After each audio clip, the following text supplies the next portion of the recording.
টাকা কেনা হয়েছে, কোথা থেকে কেনা হয়েছে এবং কারা পাচ্ছে সবকিছু লাইভে একদম ক্লিয়ারলি সেটা আমরা দেখাই দিই। সেটাতে পাবলিককে অংশগ্রহণ করার সুযোগ আছে। একসাথে 5টা কিংবা 10টা ইন্টেনশনালি কেউ যদি দেয় শুধু আমরা সেটাই গ্রহণ করি। আদারওয়াইজ 5 টাকা, 10 টাকা, 1000 টাকা, 50 টাকা এভাবে কোনো ধরনের অর্থ সংগ্রহ করা হয় না। কারণ এভাবে করে আমি নিজে আজকে হয়তো বা আমাকে কেউ বাহবা দিবে, কিন্তু পরশুদিন বলবে যে তোমার গায়ে যে শার্টটা আছে এই শার্টটা তো মানুষের টাকায়। প্রত্যেকটা জায়গায় এটার একটা আঘাত আসছে, যেটা আমাদের জন্য খুবই লজ্জাজনক। এবং আজকে আপনার প্রশ্নের সম্মুখীন হতে হচ্ছে আমাকে যে এটা আসলে কি বা এটা আপনাদের উপর কি ধরনের। এই প্রশ্নটা আসতো না যদি উনি ওনার সাধ্যের যতটুকু আছে অতটুকু করবে, না পারলে বন্ধ করে দিবে, শেষ। কিন্তু মানুষের কাছে ভিক্ষা চেয়ে এই চেয়ে সেই চেয়ে এতটা নিচে নামার তো কোনো প্রয়োজন আমি মনে করি না। আমরা মেডিকেল কলেজে নিয়ে যাই, ডাক্তার পরীক্ষা নিরীক্ষা করে তাকে ডেথ সার্টিফিকেট দেয়। সেই ডেথ সার্টিফিকেটটা আমরা কি করি, এটা আমাদের হাটাজারি থানার মধ্যে পড়ছে। প্রত্যেকটা মরদেহের জন্য আবার আমরা হাটাজারি থানাতে চলে যাই। হাটাজারি থানাতে গিয়ে এই সুরাতাহল রিপোর্ট, পুলিশের সম্পূর্ণ প্রসেস প্রক্রিয়া শেষ হওয়ার পরে সেটা নিয়ে গিয়ে দিই আঞ্জুমান মফিদুল ইসলামকে। রাষ্ট্রীয়ভাবে তারা যেহেতু লাশ দাফন করে, আঞ্জুমান মফিদুল ইসলাম কাগজপত্র লাশ সবকিছু ঠিকঠাক মতো বুঝে নিয়ে তারপর তারা দাফন করে, আমরা সহযোগিতা করি। আমি প্রথমেই বলেছি যে আমাদের স্বচ্ছতার ব্যাপারে আমরা শতভাগ ট্রান্সপারেন্সি রাখি, কারণ এখানে আমার কোনো 1 টাকা লাভ নেই, বরঞ্চ আমার যে আর্ন সেই আর্ন থেকে একটা অংশ উল্টা আমি এখানে দিয়ে দিতে হয়। তাহলে কেন আমি শুধু শুধু 2-3 বছর পরে বদনামের ভাগিদার হতে যাব? আমার তো এটা না করলেই হয়। কিন্তু এখানে আমার সরাসরি কোনো অংশগ্রহণ না, এখানে আমাদের 10 জনের একটা কমিটি আছে, এই কমিটি কিন্তু এটা পরিচালিত করে। আমি সপ্তাহে 3 দিন এখানে সময় দিতে পারি, বাকি দিনগুলো আমার অফিসে, আমার যেখানে আমি জব করি সেখানে সময় দিতে হয়।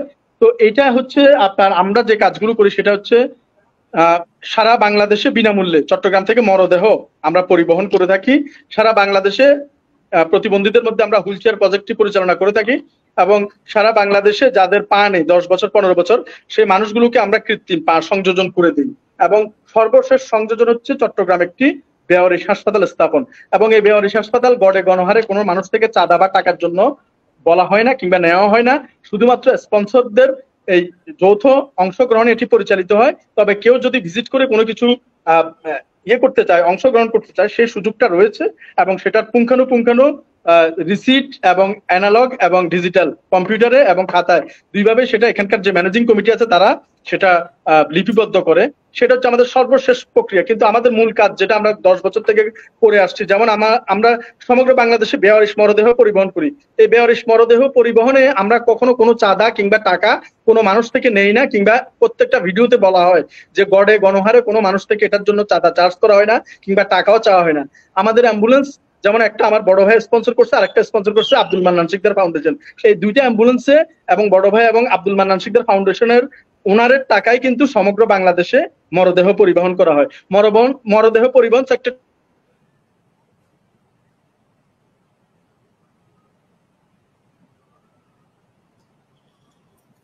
জি, আমি আব্দুল সাত্তার দুলাল, আমি খুবই দুঃখিত, আমি ওনার হ্যাঁ অসুবিধা নাই। এরপরে আমাদের যে প্রজেক্টটা, সেই প্রজেক্টটা হচ্ছে সমগ্র বাংলাদেশে হুইল চেয়ার ডিস্ট্রিবিউশন প্রজেক্ট প্রতিবন্ধীদের মধ্যে।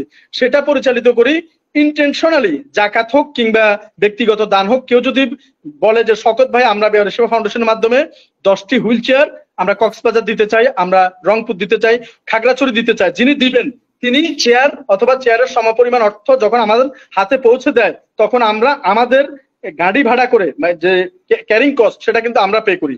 আমাদের পক্ষ থেকে ক্যারিং কস্ট দিয়ে ওনার সেই দেওয়া চেয়ার গুলো অথবা চেয়ার সমপরিমাণ অর্থটুকু আমরা গিয়ে ওনার পছন্দ মতো জায়গায় সেটা ডিস্ট্রিবিউশন করি।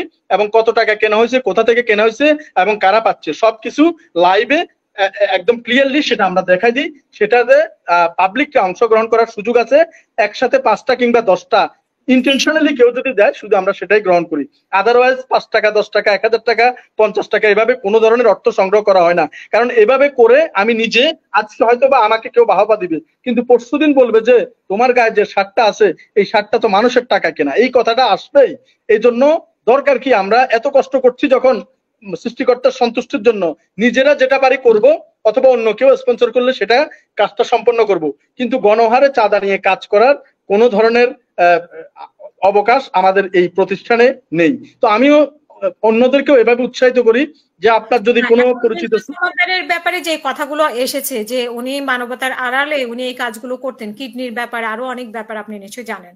এই ব্যাপারে এখন মানে যারা এই কাজ করে তাদের ব্যাপারে অনেকের অনেক সন্দেহ আসবে, যেহেতু ওনার ব্যাপারে অবশ্যই অ্যাবসলিউটলি সেই তো ক্ষেত্রে আমাদের এখানে আপনি কি মনে করেন, আপনি কি ওনার অভিযোগগুলো কি পুরাটাই গুজব, পুরাটাই মিথ্যা, এরকম কি কিছু? এবং আমরা দেখতে পেয়েছি যে টেলিভিশনের পর্দায় আমরা কাগজগুলোও দেখেছি যে কিভাবে লাশ দাপন করতো, সেগুলোর কোনো মানে ইয়ে নেই, কাগজপত্রের মধ্যে অনেক ভুল আছে। তো এগুলো কি সবকিছুই গুজব নাকি আসলে না ওনার? না, এই বিষয়ে আমি মন্তব্যের জন্য করতে চাচ্ছি না। আমি যদি এখন কিছু বলি তাহলে উনি যখন বেরিয়ে আসবে বলবে যে আমার বিরুদ্ধে আক্রমণাত্মক কথা বলছে। আবার যদি কিছু না বলি তাহলে বলবে যে ওনারা মনে হয় এটার সাথে সম্মিলিত রয়েছে, তাহলে ওনারা কেন প্রতিবাদ করলো না। এদিকে মানুষ বললো কনফিউজড এখন, মানুষ আপনাদের ব্যাপারেও কনফিউজড এখন আসলে না না না না না আমার কথা হচ্ছে কনফিউজের কোনো সুযোগ নাই। আমি যদি চালাতে না পারি, আমার স্ট্রিক্টলি কথা, আমি যদি চালাতে না পারি আমি বন্ধ করে দেবো। আমি আপনার কাছে ভিক্ষা চাইতে যাব না যে আমি চালাতে পারছি না, আমার 2 টাকা দেন 3 টাকা দেন। আমি 10 বছরে কাজ করছি, তো আমি যদি না পারি আমি বন্ধ করে দিব। কেন আমি ভিক্ষা চাইতে যাবো আরেকজনের কাছে? কেন আমি আপনার কথার সম্মুখীন হতে হবে? আমার বাবা মাকে তো আমি গালি শুনে লাভ নাই, আমি করছি ভালোর জন্য, কিন্তু কেন আমি আপনার এই সমস্ত কথা শুনতে হবে? কারণ আমি ওনার কয়েকটা ভিডিও দেখছি যে ওই যতটুকু আমি ওই যে এটিএন বাংলা বা কালবেলা যেটা দেখাচ্ছে ওল্ড অ্যান্ড চাইল্ড কেয়ারের অ্যাকাউন্টে নাকি কয়েক কোটি টাকা আছে। তো কয়েক কোটি টাকা থাকলে আবার এসে বলতে হবে কেন যে আমাদের চাল নাই, ডাল নাই, তেল নাই, আর সহায়তা করেন, এটা বলতে হবে কেন? যে তো এই জন্য আমি এই ধরনের কাজে উনি কিভাবে চালায় এটা ওনার ব্যাপার, তবে আমি এটাতে অভ্যস্ত না, আমি এটা টোটালি বিরোধী। আমি না পারলে বন্ধ করে দিব। আমার এত টাকা পড়ে যায় না যে আমি আপনাদের পায়ে ধরে যাই টাকা নিয়ে আসবো তারপরে সেটা দিয়ে চালাবো। এত দরকার নাই তো। আপনি নিজে চলেন না, আরেকজনকে কেন আপনি ইয়ে করতে যাবেন? বরঞ্চ এই কাজগুলোর কারণে যারা মানবিক কাজ করে প্রত্যেকটা প্ল্যাটফর্মে এখন সেটা আঙ্গুল তুলছে, এবং প্রত্যেকটা জায়গায় এটার একটা আঘাত আসছে, যেটা আমাদের জন্য খুবই লজ্জাজনক। এবং আজকে আপনার প্রশ্নের সম্মুখীন হতে হচ্ছে আমাকে যে এটা আসলে কি, বা এটা আপনাদের উপর কি ধরনের। এই প্রশ্নটা আসতো না যদি উনি ওনার সাধ্যে যতটুকু আছে অতটুকু করবে, না পারলে বন্ধ করে দিবে, শেষ। কিন্তু মানুষের কাছে ভিক্ষা চেয়ে, এই চেয়ে সেই চেয়ে এতটা নিচের আমার তো কোনো প্রয়োজন আমি মনে করি না। এটা আপনার কিভাবে? হ্যাঁ জি, আমি আরেকটা প্রশ্ন আপনার কাছে। আমি সরি আব্দুল সাত্তার দুলাল, আমি আপনার কাছে আসবো। আমি যেহেতু উনি লাশ দাপন করতে যাবে, আমি ওই জন্য তাড়াতাড়ি ওনা থেকে শুনে আমি ওনাকে হয়তো মানে ক্যামেরাটা অফ রাখতে হবে আর কি। ওনার 16 মিলিয়ন ফলোয়ার, এগুলো কি মানে এগুলো দ্বারা উনি প্রচার করেছেন এবং ওনার অনেক জনপ্রিয়তা, এই জনপ্রিয়তা নিয়েও বা আপনার মানে আসলে কি জনপ্রিয়তা কি ভালো কাজের জন্য নাকি আসলে উনি 16 মিলিয়ন ফলোয়ার এটা? আচ্ছা দেখেন, আমরাও তো ভিডিও প্রচার করি। আমাদের ভিডিও প্রচারের উদ্দেশ্য হচ্ছে কি, আপনি যে আমাকে 10টা হুইল চেয়ার দিচ্ছেন, আমি আপনাকে কিভাবে প্রুফ দেখাবো, সেজন্য আমরা ভিডিওটা করি, প্রচার করি, এবং সারা বাংলাদেশ সারা পৃথিবী ভিডিওটা দেখে, এবং যিনি স্পন্সর করছে সেও দেখে। একটা প্রয়োজনে দরকারে এই ভিডিওটা করা।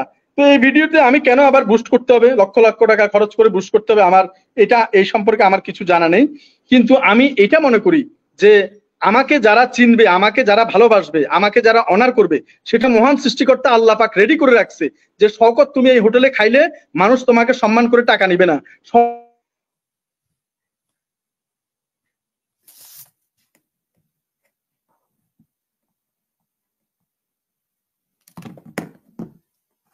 থাকে আল্লাহ পাক চাইলে সবকিছুই সম্ভব। আপনি ইউকেতে আছেন সম্ভবত, আই এম রাইট? আপনি ইউকেতে। তো আপনি ইউকেতে থেকে যে সম্মান নিচ্ছেন, কিংবা যে সম্মানে ভূষিত হচ্ছেন, কিংবা যেখানে যে লাইফ লিড করছেন, আমি শওকত সেটা পাচ্ছি না।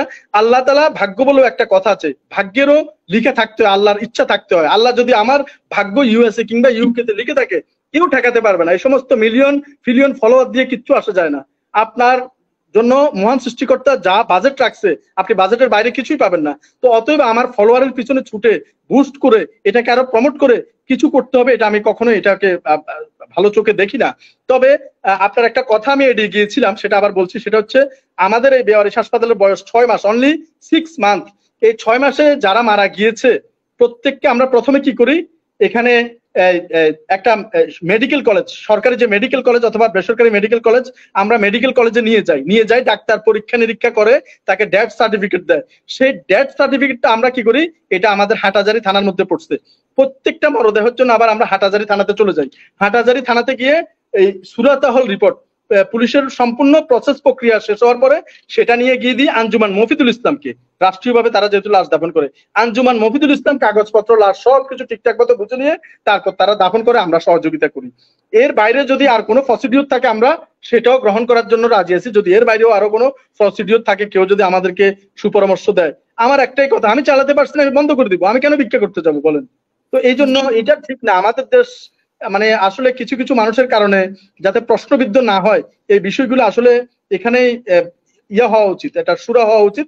এবং এটারও দরকার ছিল বিষয়টি এরকম যে এই তার যে ভুল ত্রুটিগুলো, এই ভুল ত্রুটিগুলো থেকে যারা বৃদ্ধাশ্রম কিংবা বেওয়ারিশ আশ্রম বা এরকম কিছু চালাচ্ছে, তারা শিক্ষা নিবে যে কোথায় কি করতে হবে, কোথায় সার্টিফিকেট রাখতে হবে, কোথায় হিসেব রাখতে হবে, কোথায় ট্রান্সপারেন্সি রাখতে হবে।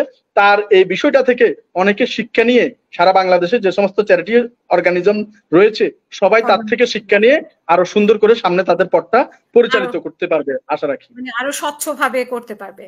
সঠিক সঠিক। অনেক ধন্যবাদ। আপনি যদি আমাদের কোনো কাজ দেখাতে চান, আপনার ক্যামেরাটা অন থাকুক, আমরা অন্য গেস্টের কাছে যাই, আপনার কোনো কাজ দেখাতে চাইলে আমরা দেখতে পারবো। আচ্ছা আচ্ছা, আমি তাহলে একটা কাজ করি।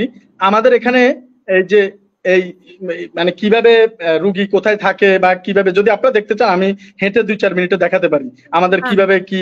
হ্যাঁ, আপনাকে যদি চান, যদি সমস্যা হয়। হ্যাঁ, না না সমস্যা হবে না। জি, যদি সমস্যা না হয় আমি না। আব্দুল সাত্তার দুলাল ভাই, আপনি আছেন তো? কোনো সমস্যা নেই তো আপনার? আপনার মাইক্রোফোনটা মিউট করা আপনার থেকে। মাহমুদ ভাই, আপনি তো আছেন? কোনো সমস্যা নেই আপাতত। হ্যাঁ জি ভাইয়া, দেখাতে পারেন আপনি। জি, তাহলে আপনারা কথা চালিয়ে যান, আমি আমার মতো করে 2-4 মিনিটে অন্তত কিছুটা আপনাদেরকে দেখার চেষ্টা করছি। আল্লাহ পাক কবুল করার মালিক, ইনশাল্লাহ দোয়া থাকলে হয়তোবা কন্টিনিউ হবে। আর যদি কোনো ধরনের সমস্যা হয়, কারণ আমার একটা অসুবিধা হচ্ছে কি, আমি অনেক জায়গায় প্রতিবাদীমূলক কথা বলে ফেলি, যেটা আসলে ঠিক না। অনেকে তো নিজের পিঠ বাঁচায়া চলে। আসলে দেখা যাচ্ছে কি, আমি অনেক সময় অনেক জায়গায়, যত বড় গ্রুপ অফ কোম্পানি হোক কিংবা সরকারি প্রতিষ্ঠান হোক, আমি কিন্তু ছেড়ে কথা বলি না।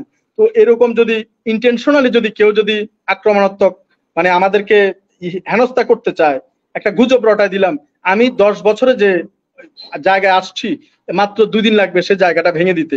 তো ইন্টেনশনালি যদি এরকম কেউ আঘাত করে, তো সেজন্য এই প্রতিষ্ঠানও বন্ধ করে দিতে আমি 2 মিনিট দেরি করবো না, যদি এই ধরনের কোনো মেকানিজম যদি হয়। তো এই জন্য দোয়া করবেন যাতে এই ধরনের কোনো কিছু না হয়। আল্লাহ পাক যাতে আমাদের যে কমিটিরা রয়েছে তারা যাতে পরিচালিত করতে পারে।